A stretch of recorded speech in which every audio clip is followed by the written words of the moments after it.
Hey, sports fans, welcome on in. It's the Down and Dirty. Scott Mitchell here. So glad you could join us.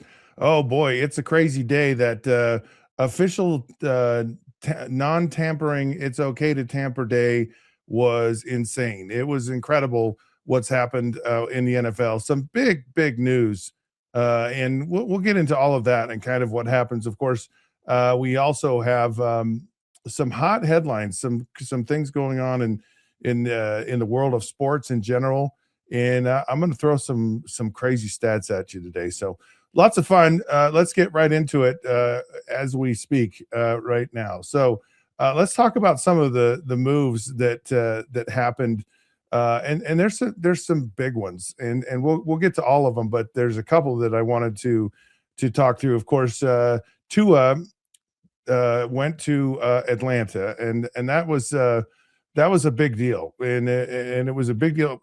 It was a big deal for me simply because he's the first guy off the board. So, from kind of what was going on, he made a big splash, and of course, we talk about how this is a move by the Atlanta Falcons to create competition. You look at kind of the trend in the NFL, and quite frankly, I think Tua kind of has benefited from it. And the trend is, look at Sam Darnold, look at Geno Smith, and that they've kind of revived themselves from their earlier situations. And you look at Daniel Jones, kind of the same type of thing. And so the NFL has an appetite, has a willingness to say, we're going to try this. And there are other people out there. The one who hasn't landed yet, well, Geno Smith hasn't landed, but also Kyler Murray. He's not landed anywhere. And I think that's a little bit interesting. That Tua was the first off the board, and I think the evaluation, but I don't know that he was really the first guy off the board, because he leaves, and then everyone goes, well, what did the Dolphins do? And I think it was it was one of, I think, the best moves of the day, where, because you look at the market and you go, what do the Dolphins want to do? And some of the things that are happening, and I think one of them with Tua is a new coach, new general manager, and the moves are, let's clean house. Like, let's just get rid of all the old baggage, the old draft picks, the old regime. A lot of people don't survive those situations. And you're a player, and I went through this as a player, and you have a coaching change, and to some degree, you have a front office change, general manager change, and it's a precarious position to be a holdover from a situation like that. So that actually happened with me in Detroit, and it's because the coach, for whatever reason, just wants kind of his players, his stamp on things, his philosophy, and you look at what happened. So our offense in Detroit was, we had a guy named Barry Sanders, and Barry Sanders, the best way for him to run was with a spread out offense. So we usually had three wide receivers in the game almost all the time. There were some occasions where personnel groupings changed, but it was typically a tight end, three wide receivers.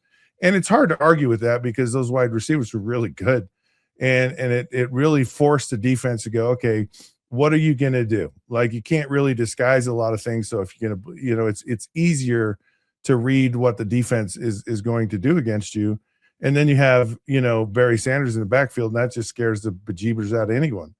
Well, when a new coach comes in, he goes, nah, I don't like that style. It's not my style. We're not going to open this thing up. We're going to get big, giant offensive linemen. We're going to get a fullback, and we're going to have a power running game with Barry Sanders. Like, that's the most insane thing in the world, but that's what happened, and that's what they did. And so it's not a good situation typically when a new coach comes in. Now, Tua, kind of, the writing was on the wall in that situation. They let him go, and now he goes into a new situation with another new coach. So he's one man's trash, and then he's another man's treasure. and it's a fascinating situation, and it could be a really good one. Kevin Stefanski is a guy that is really kind of a quarterback friendly coach, but he's also I didn't draft Michael Penix. I don't have any association. I don't have any tied to him. I don't know if he's good, bad, indifferent, and I'm sure he'll give him his due because Michael Penix Jr. is very talented, can he consistently play and make plays and lead and win, and that remains to be seen. But the challenge is in the back of your mind, you're the Atlanta Falcons, right? And you go, change has to happen. And so whether they consciously think about it, subconsciously think about it, there's always in their mind, there's always this, they have a bias. And it's like Michael Penix, old regime, Tua might be the hope of a new future. We're hoping he turns into Daniel Jones 2.0, right? But and it's funny how because they're going to be in a competition, right?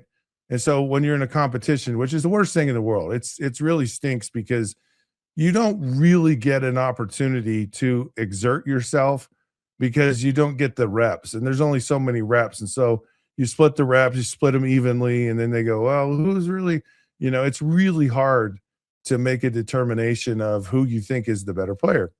So but in the back of the minds of the coaches, they have their built-in, well, this is who we would like to have. And so maybe they call different plays. Maybe they do their evaluation because you're graded on every play. They go in and they in practice even. So it's not just game. So every practice rep, and they film every practice. And you watch the practice film, and you go, yeah, that was a nice throw by Michael, but man, was that a really nice throw by Tua? And that's what happens, and it stinks. Like that's the reality. That's kind of the deep dive into these circumstances, into these changes of coaches and front office people, and so you don't necessarily get the best evaluation or the best chance or circumstance with a new system, a new team. Like it's even if they're on their best behavior and they're trying to be absolutely as impartial as they possibly can be, there's just a built-in bias there because you want to be smart. You want to look like you're doing the right thing. And when you make changes or you make decisions, like they go, we picked up Tua to come to Atlanta. That wasn't just like, hey, no big deal kind of thing. I mean, in some regards it is. I mean, it's not a big deal, but it's kind of, all right, see what you got, kid. But we're going to give you every opportunity to see what you got. Now Tua has a massive advantage over Michael Penix in the sense that he has experience. He has the luxury of kind of going through what Michael Penix is right in the middle of right now. And so here Michael Penix is like, oh man, there's nothing worse as a player than a new coach. I'm just going to tell you, there's nothing worse than that. Because it's just everyone wants to put their stamp on things. You don't have a history with people. There's just not the same sense of, this is my guy kind of thing. And you're kind of stuck out on an island. And Michael Penix is still learning how to play quarterback in the NFL. So he doesn't have the experience that Tua has, game experience. And Tua was in a very good system and had some pretty good success with things. But something went really south with Tua in the very end of Mike McDaniel and just some of the things Tua was saying and doing. And I think part of that was, his game has maybe a ceiling. And I think Tua got to the ceiling of his game. It's like, oh, now what do I do? I call out my teammates. I do weird things. We have all kinds of meetings or stuff. I don't know what it is. So it's just not fun when a new coach comes in and you're up against a savvy veteran. I guess we can call Tua a savvy veteran now, but it does play into it, and so Tua has more experience to tap into, and he's got a fresh start, and I think I don't know that Michael Penix has a fresh start because he was there, and if you're there when a coach gets fired, you're part of the problem, and that's kind of how people look at it. So that will be a fun one to watch and see how it unfolds and see how the competition goes.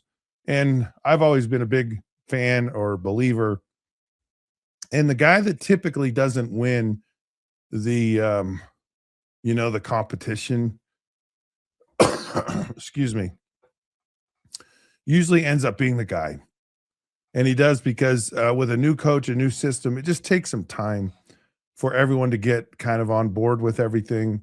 And so when you can kind of sit back, let the winner of the competition kind of go through some pains, and then they throw you in there, and a lot of times it just turns out to be the second guy. So again, another interesting thing. Okay, quite a uh, quite a bunch of moves here.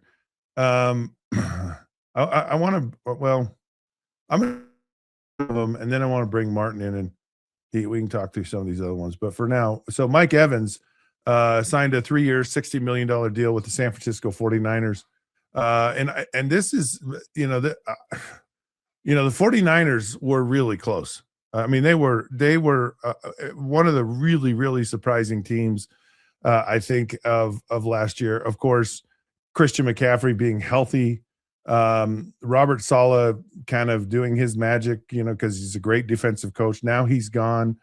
Where does that leave the 49ers? How does that change things? But Mike Evans gives them more offensively for sure. Get Fred Warner back.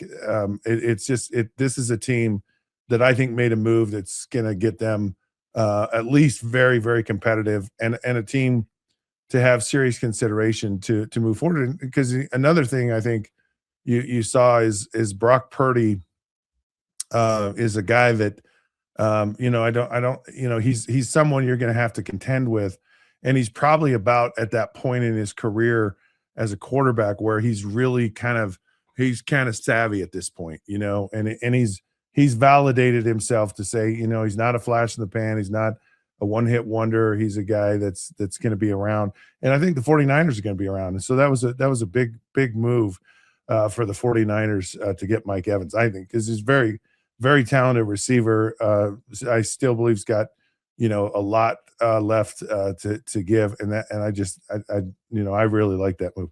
All right, the Carolina Panthers. This was a little bit interesting to me. Of course, here in Utah, Devin Lloyd, who was a tremendous player for Utah, led him to a Rose Bowl at his time at Utah.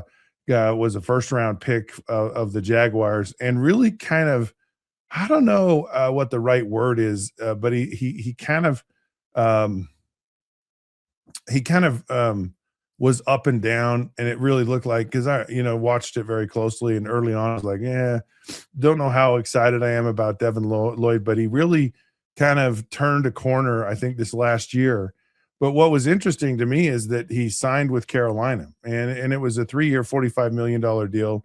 Of course, Jalen Phillips signed a 4-year, $120 million deal, but so Carolina looking to kind of add to it, and Carolina is a team that they started to make some move in the playoffs, and that's a division that's easily winnable, and so they're a team that I think is putting themselves in contention moving forward. Now the Indianapolis Colts, this one's really interesting to me too. So the Colts had Alec Pierce and Michael Pittman Jr., and they decided to go 4 years, $160 million to Pierce. And then they sent Pittman to the Pittsburgh Steelers, where he got a 3-year, $59 million contract. And I really like Michael Pittman a lot. And and I like him a lot, that I think it really is kind of nice for Pittsburgh. Like that's a good get for me for Pittsburgh. And to go along with DJ Metcalf makes them much more explosive offensively. Now the question is Aaron Rodgers coming back? And I really, it's one of those years where you're like, Mike, sorry, um, man, Aaron Rodgers. It's like a quiet Aaron Rodgers here. Like there's not the discussion. There's not the. It feels like, and he hasn't said anything, but it just feels like he's coming back. And here's the reality. Like I'll tell you why Aaron Rodgers is coming back. One, Michael Pittman should bring him back. His old coach, Pittsburgh's close. They're a team that can be very competitive. And I think the reason he's coming back is because if he wasn't, he just already said, "Look, I'm done." I think when you have,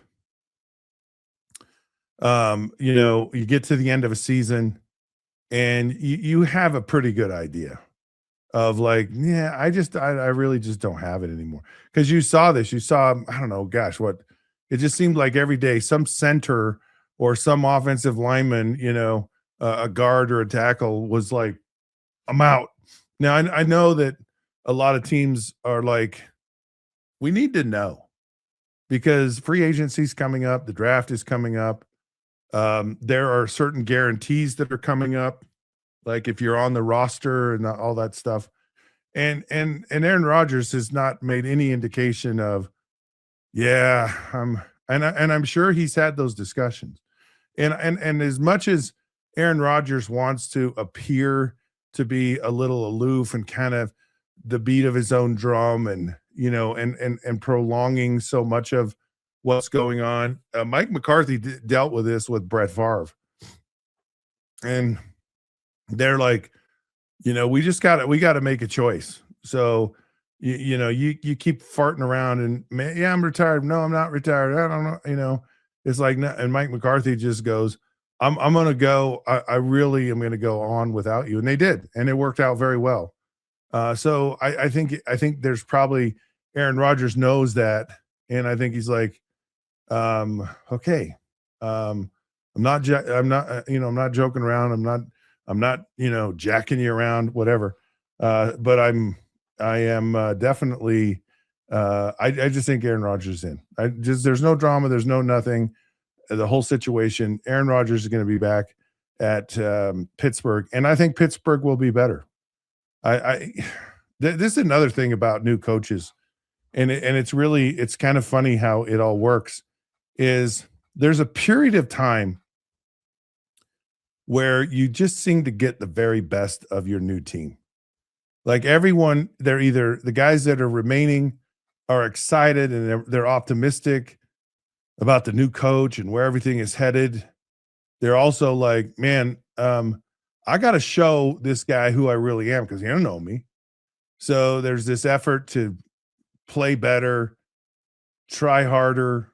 And I'm not saying the players don't try hard. I'm just saying that there's just a psychological thing about the new guy in town, and you want to get in his good graces. Like I think of Jimmy Johnson when he went to Miami after Don Shula retired, and he had Dan Marino, and he said, I don't care about Dan Marino, I don't care who he is, and I think that they, and I'm sure Dan Marino's like, man, I got to play for this guy kind of thing. And here's Dan Marino. He didn't have to play for anyone kind of thing, but he still did. And so that new coach situation, you kind of get the best out of people for a period of time. And so like with Pittsburgh and Aaron Rodgers, it's like, there is no time. It's like right now. And so, but still it's like, you might see the very best version of Aaron Rodgers, before he goes off into the sunset. It's probably his last year. It's like when you have a pet and the pet knows that it's time's up and the pet just kind of rallies. You have a dog and and it's like, oh man, look at my dog. He's just, but that's kind of there's just a rallying point. I don't know if that was a good analogy there, but it happens. Now I want to get to the Dolphins. And this to me, I think, is the move of free agency that could turn out to be who? Man, were they smart. Because you look at all of and it's adding, Malik Willis. So he got 3 years, 67 million, point 5, $67.5 million. I gave him the point 0.5. But I like this move because you Malik, he was the guy who showed. He says, "All right, and it's a small sample window. I get that, but he really showed something, and he showed some promise. And it's and of course he has a familiarity with the new coaching situation in Miami, but it's so there's again that built in. This is the guy we want to bring in. This is the direction we want to head, and it's one of those things where you go, it could be a nice stopgap for us for a minute of time, because maybe we go out and the next year's quarterback draft could be really rich. It's supposed to be. But it's like I just remember thinking, okay, two is gone. Everyone knows that, and everyone's like, well, what are the Dolphins going to do? Are they gonna hold out for next year's draft? Are they gonna? And I don't think they did. I think they said no. This is the guy we believe is the best guy in free agency, and of course there is a history there, and they know the guy, and so they might know something that other people don't know, or they could be blinded and they're like, man, we're not seeing this guy for who he really is, and other teams go, man, well, but I don't think that's the case. So Malik Willis, again, people might go, that was the shrewd move of the offseason. We don't know that. Then the other team that is slowly kind of making some moves is Kansas City Chiefs. And they actually picked up Kenneth Walker, of course, Super Bowl MVP from Seattle, to a 3-year, $45 million contract. And Andy Reid, to me, I think is a fascinating person from the perspective of he just has an eye for a guy that might really make a lot of sense and fit well within the system that he has. And you look at Kenneth Walker, you get hopefully get Patrick Mahomes back. That's going to be a stretch for the beginning of the season. I personally think those injuries, who knows? Some guys do, some guys don't. Travis Kelce, you get some. That it's kind of like the boys are back in town kind of thing. But Kenneth Walker has such a unique style of running, and I think that's the intrigue. And he's vetted this out over time, and he really, by the fortune of injury, got to kind of step forward and really be the guy. I don't know that he ends up where he is if there's an injury on the other end with the Seahawks. So he kind of is thrust forward, bigger workload, and really responds to it. And I think Andy Reid goes, man, I can do something with Kenneth Walker, and he can really because I think the Chiefs have been depleted offensively, and I think it's really put an undue burden and strain on Patrick Mahomes. And I think with that ability to kind of have more playmakers on that team, that the Kansas City Chiefs might have gotten a little bit better. So we'll see. Who knows? Who knows what's going to happen? I think there were 3 players. Tua was one. I think Kyler Murray might be one. Someone else. Anyways, they're getting paid cumulatively $100 million to not be on the team that they were on last year. And that's just one of those crazy things moving forward. And it's an interesting thing I wanted to point out too, because you as a player, you kind of, and it really is a fan, when you look at contracts, you look at the guaranteed money. And the guaranteed money just gives you how long the player really is going to be on that team.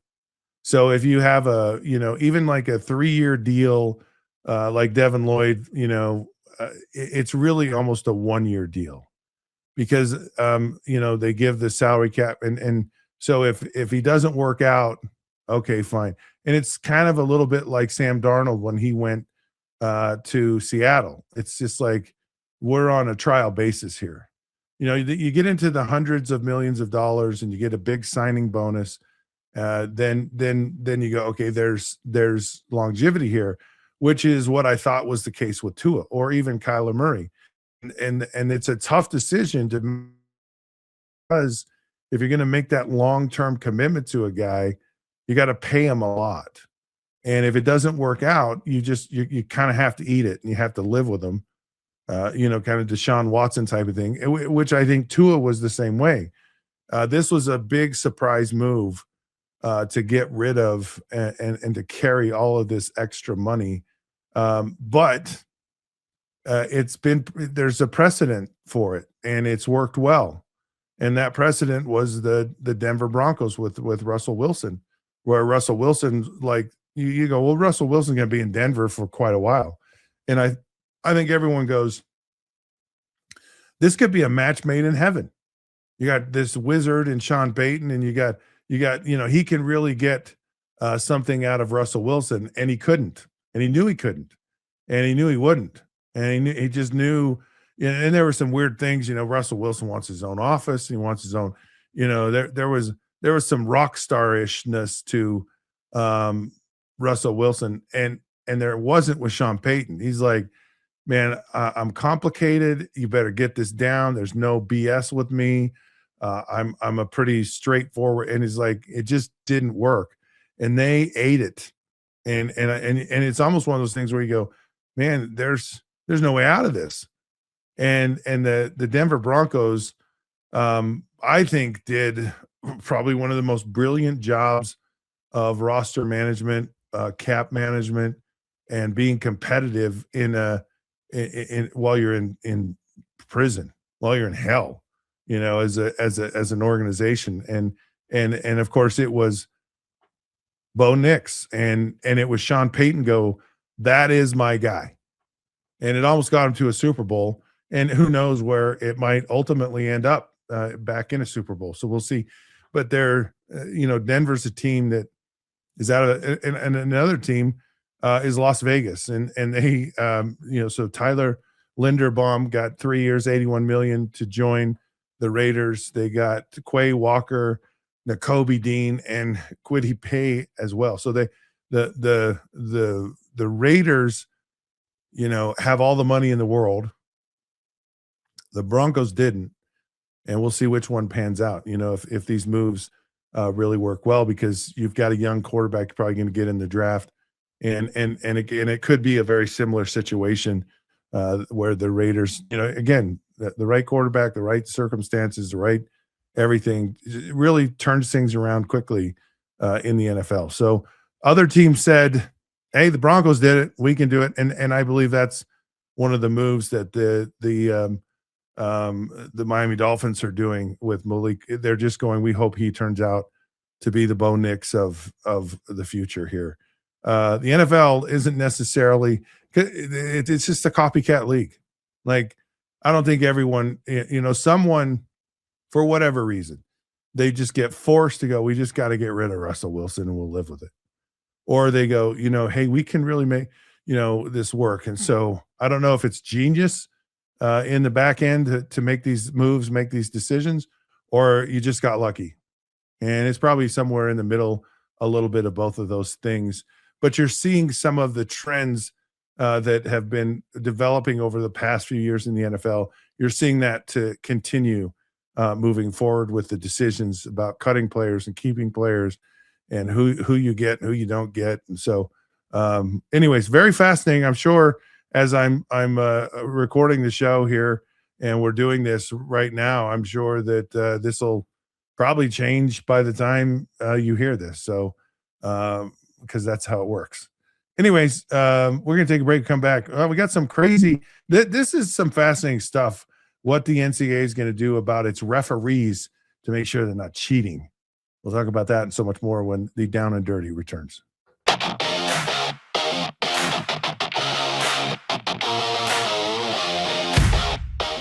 The Pete Souza Show, Monday through Friday, 10 a.m. You want to talk NFL draft? I don't know. How about we get you Todd McShay? You want to talk Big 12? We can get you the commissioner. Somebody about the Cowboys? How about we have on the owner, Stephen Jones? Pop culture? Michelle Beadle. I mean, we will bring on the people that you want to hear from. And these people don't join us because of me. They join us because of you. You got to watch this show, okay? It's got everything you need. Sports, hijinks, laughs. Did I mention hijinks? We'll see you on the Pete Souza Show. Now, we are under the 365 Sports umbrella. Check it out. I'm wearing a Tulane shirt. No idea why. It's the Pete Souza Show. Sports.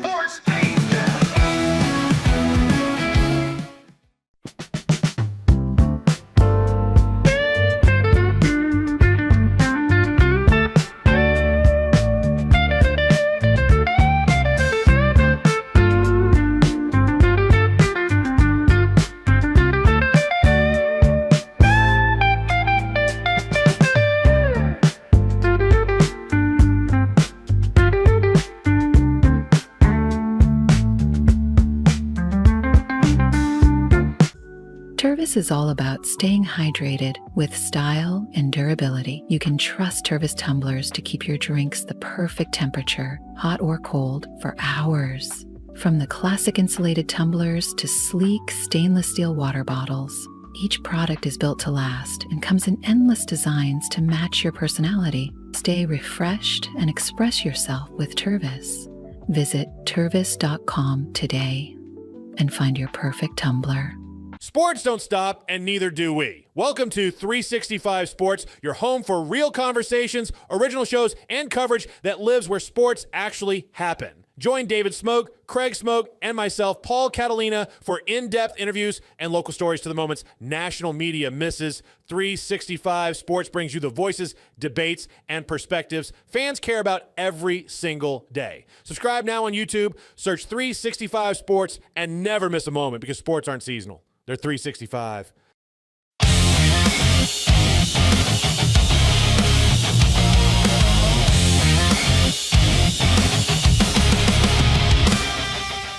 Hey, sports fans, welcome back. Down and Dirty, Scott Mitchell here. Oh, boy.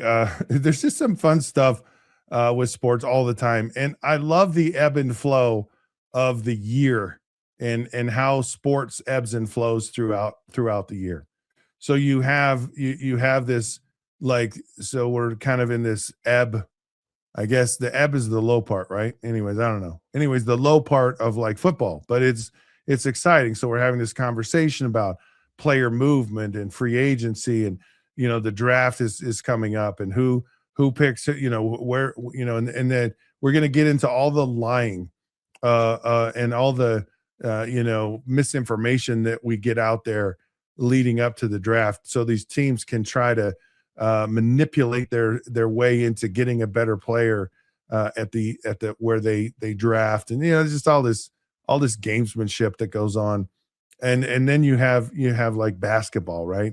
And how basketball is heating up, and we're getting into March Madness, and the NBA is now kind of at its you can see the finish line for the regular season.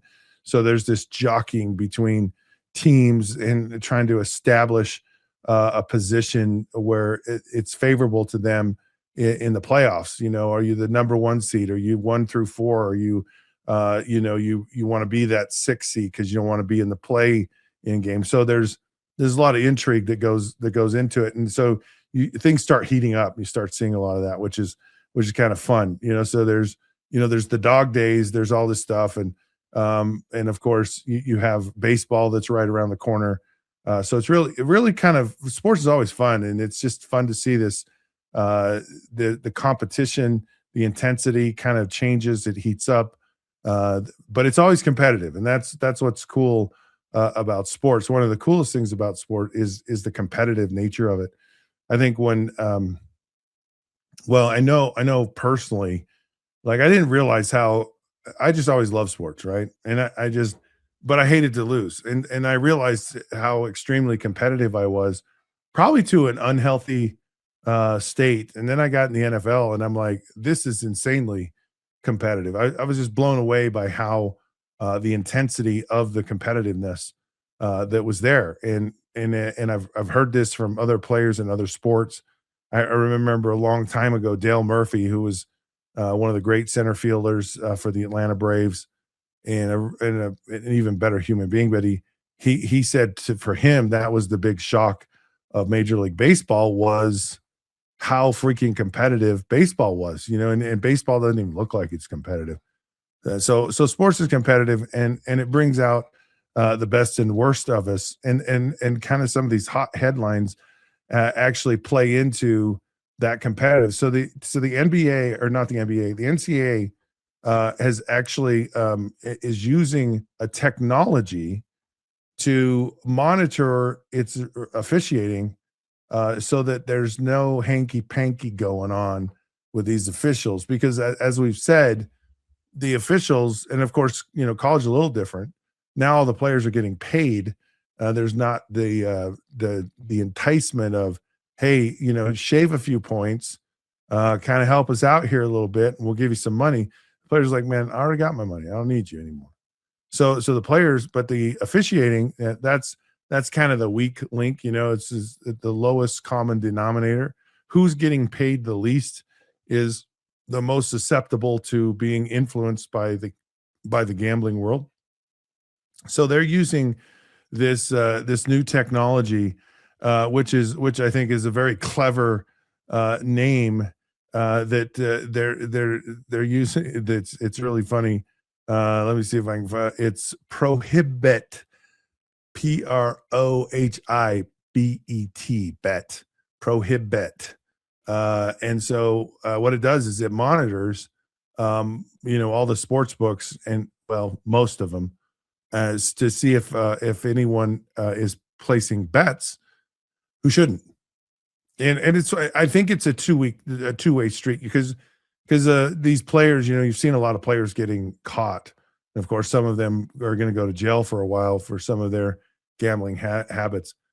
Gambling in sports, and from people in sports, my experience was it was rampant. I mean, there are so many players bet, and I can go back all the way to when I was in college, and it was just, I don't think anyone really thought anything of it. I don't even think there was a nefarious nature.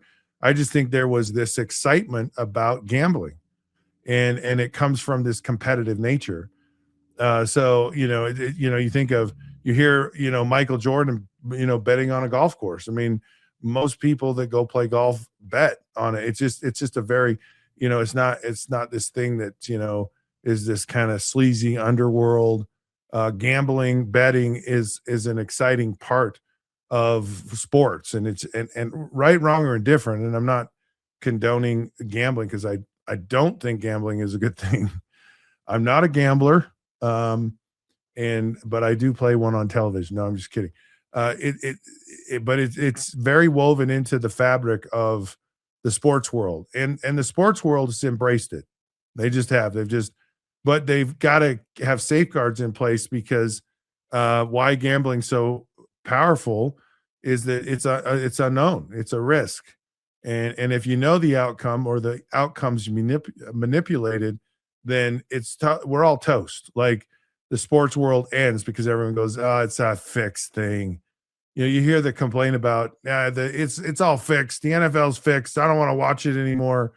And it's there's these conspiracy theories that go on, but I don't believe that it is. But there's certainly a partnership there, and both partners have a lot to gain and lose in this. So the sports betting world is like, we're going to help you. We're going to turn in these players, which they have. We're going to set a tone, like it's got to be done the right way, and people that are involved in it do not get to participate. You just don't. So they have this process of monitoring the referees. Now, great, but when we cheat, everyone knows that the rules are for the honest people, right? The people who are going to cheat the system are going to find a way. They're going to find a way to get around it. And I don't know why I'm saying this, but I'm going to say this. So there's an honor code at BYU, right? And that's for the people who are trying to be honest. But the people who are going to try to beat the system are going to find loopholes in the system. And they're going to try to cheat and get around it. And it doesn't, and it doesn't mean that, well, they shouldn't have this in place. It just means that human nature causes us to, if we want to cheat on it, we're going to figure out a way to cheat. This is a nice safeguard for the NCAA, but I look at this. I don't even know. Maybe I shouldn't say this because there's probably some degenerate gambler out there that I'm giving an idea to. But how do you protect against a gambler getting to an official? Because this only protects them if the official is placing a bet, right? But if the official is like, they got some guy down a dark alley, say, "Hey, come here for a minute, I got a deal for you," and he says, if all you got to do is this, and I'll give you, cash money kind of thing.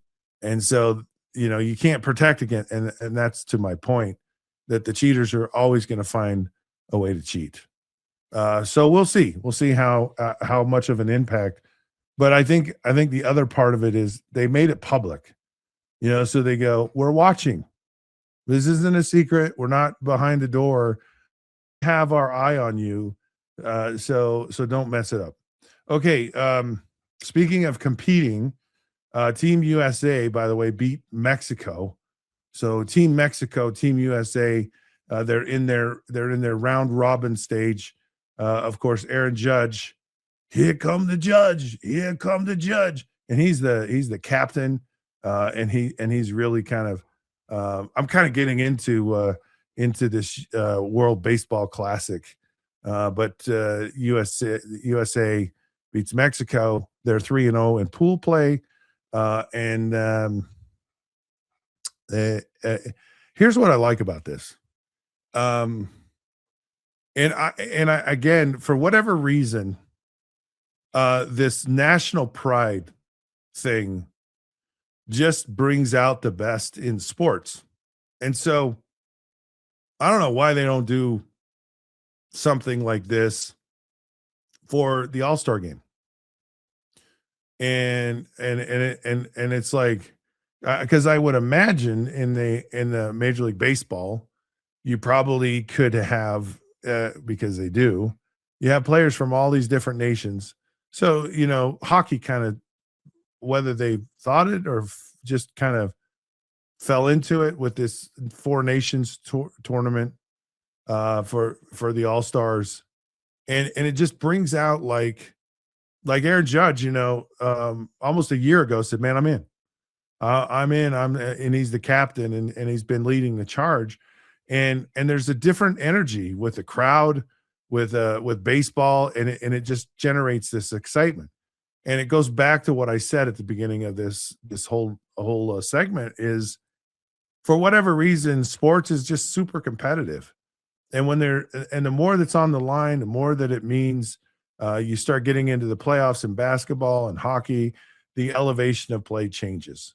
And here we're in spring training, and I would imagine, and Jim Fannin, who coaches a lot of Major League Baseball players, like, man, these guys are ready to go. Like, spring training is a fan thing more than anything, and they're locked in. So to kind of give these players an opportunity to get in a competitive environment, I think is really a cool thing. And so kind of fun thing to see. Now, here's one. Of course, Lou Dort, speaking of competitive nature, has his second flagrant foul on Nikola Jokic in their game here. And of course, it's like, I love how players do this, right? He's trying to fight through the screen, and it looks good right here. And they're and we've seen times, and then boom, there's the arm, right? And it's like, why do you have to put your arm back like that? And so you're and every sport does it, right? They all have their little ways of kind of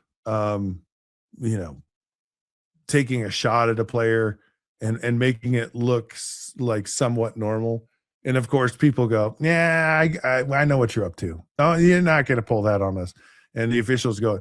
But here's the thing for me, like, and there's like smart and there's dumb, and this is dumb, and it's dumb from the sense that this is the Joker, like, and he's no joke, and he ain't joking around, and like he'll get you. And there's certain bears that it's okay to poke. And in fact, if you remember back, Roger Clemens, right? And he goes after Mike Piazza. And of course the Mets, and Mike Piazza, he's kind of the leader of the Mets. And Roger Clemens says, "Yeah, I'll show you leader." And he went after him, right? He did his little, and he throws his broken bat at Mike Piazza, and it's kind of affected Mike Piazza, like in a bad way, So it's like they're just certain players, you don't want to poke the bear.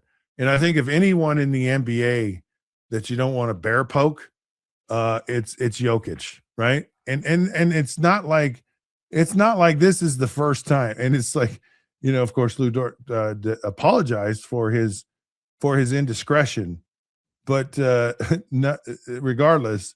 It's one of those things where you just go, yeah, maybe that's the wrong person to like kind of flop your elbow. I don't know that I've ever really seen this move. I've seen a lot of other dirty pool and kind of some of the things they do, but that one takes a cake. And I'll tell you, man, there's nothing worse than getting hit in the nose, right? It's just nothing worse. And to get a forearm or a bicep in the nose like that, and man, that's gotta hurt.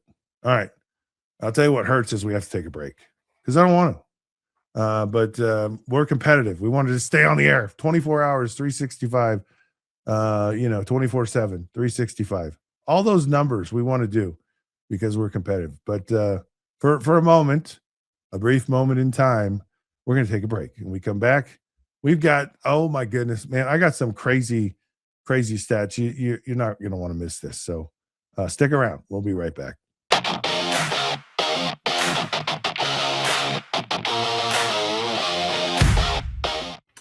Hey, it's Matt Mosley of The Matt Mosley Show. We want you to watch our show every day, 1 to 3 on YouTube or wherever you get your podcast. And you get to see big name guests like Gary Patterson, Art Briles, Scott Drew, Doug McNamee, major Cowboys insiders, ESPN legends like Sal Palantonio. When news breaks on Cowboys or Baylor or NFL, we want you to look here first. 1 to 3 weekdays. It's the Matt Mosley Show.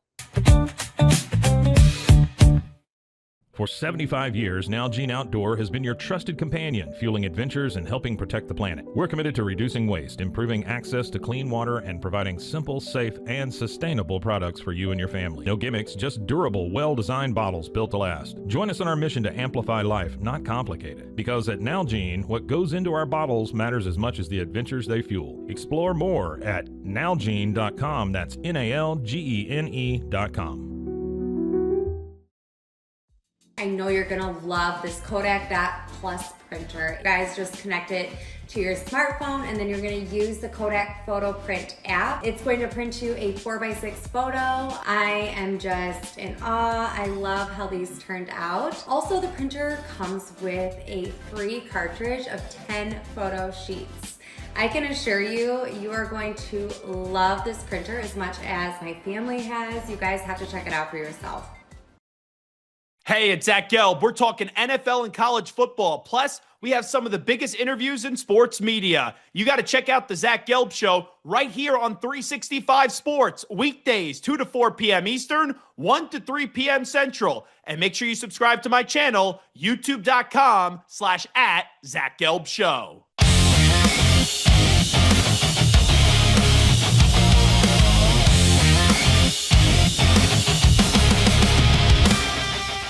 Hello, sports fans. Welcome back.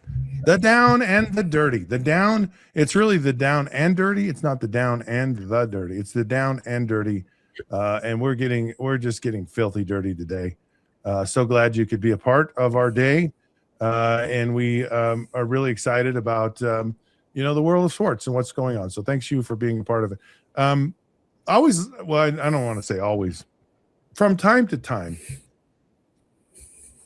I like to bring up some of these crazy stats. I love crazy stats. Like, and I know there are people out there that like they're just stat geeks. They just because the numbers never really lie, and they really tell a story. And so there's a story about production, right? And you get into, there's meaningful stats and there's meaningless stats, but there's always stats. So where is the data? What does the data tell you? And so we love stats, and we love these crazy stats. And so I wanted to share a few of them with you. So this one really got me, really surprised me. So Wilt Chamberlain, of course, he scored 100 points in a game. And by the way, one year Wilt Chamberlain actually averaged 48.5 minutes per game from the 1961-62 season. So he averaged 48.5 minutes. Now, there's only 48 minutes in a basketball game in regulation. So due to overtime games, Wilt Chamberlain actually averaged more than the actual game allotment. So basically, Wilt Chamberlain never came out of a game, which is incredible. And that he played 14 years in the NBA, and here's part of why he never came out of a game. Wilt Chamberlain never fouled out. In 14 years, he never fouled out of a game. He never came off the court. He stayed on the court actually in overtime. And, these things are just they're unheard of. They're unprecedented. What do you think, Martin? Do you think you could not foul out of a basketball game? How long before you got your first foul in a basketball game? Do you even like basketball?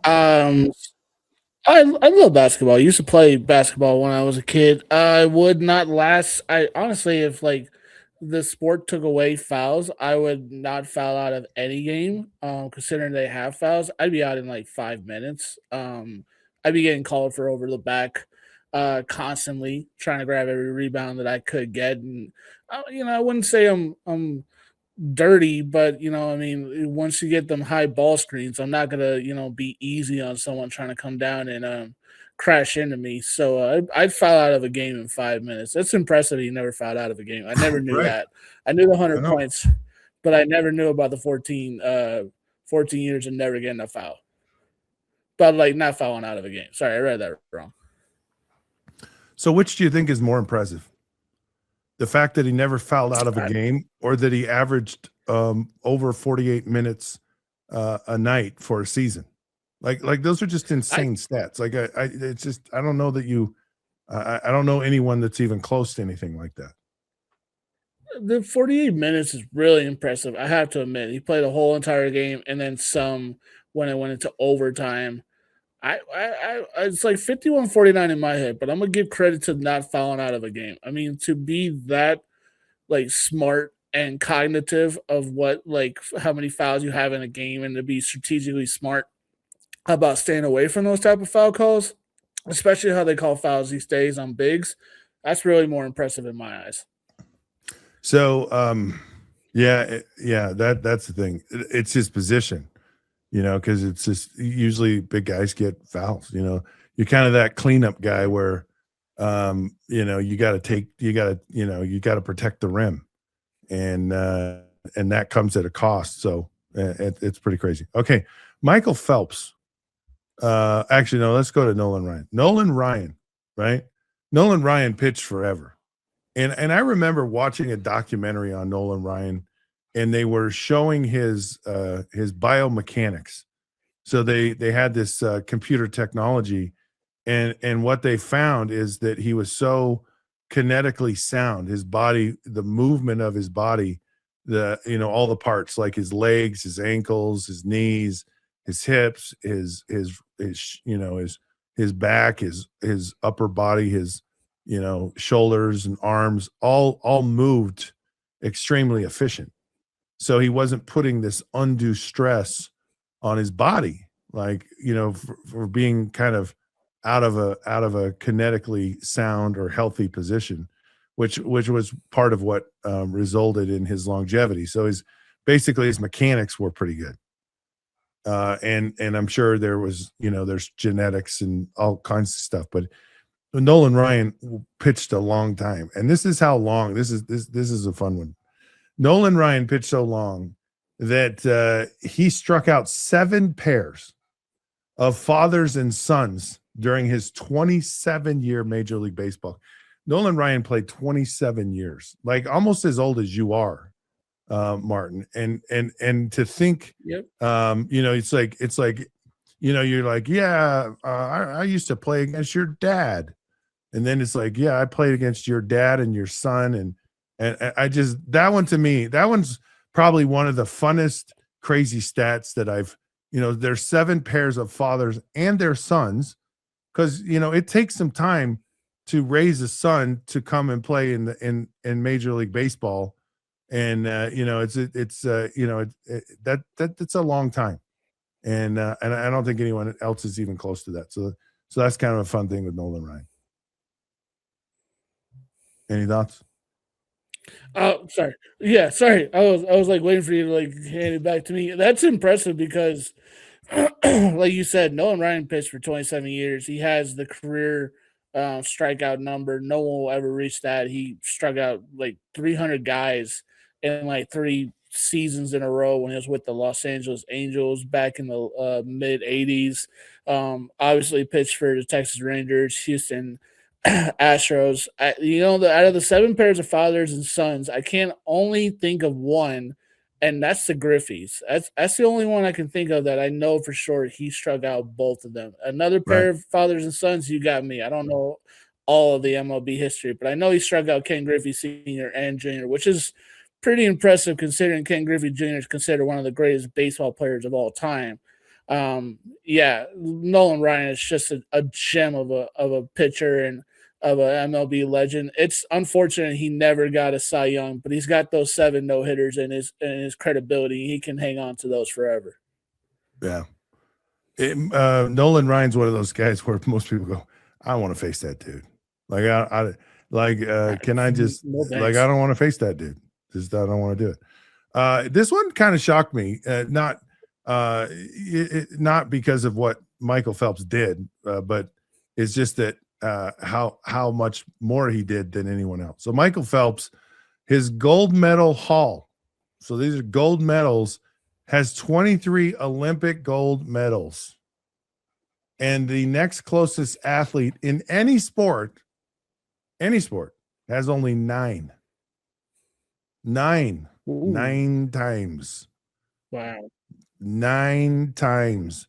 Anyways, just remarkable. And I love, it's I don't know why. Well, it's a funny thing because you go, it was fun to watch Michael Phelps because you just knew he's going to win. And so it was like one of those things because as sports fans, and we have, we watch the Olympics and it's like, man, I don't want our teams to lose. I don't want to have this heartbreak. They get on this big world stage and they crumble. And it's like, I don't want to watch it.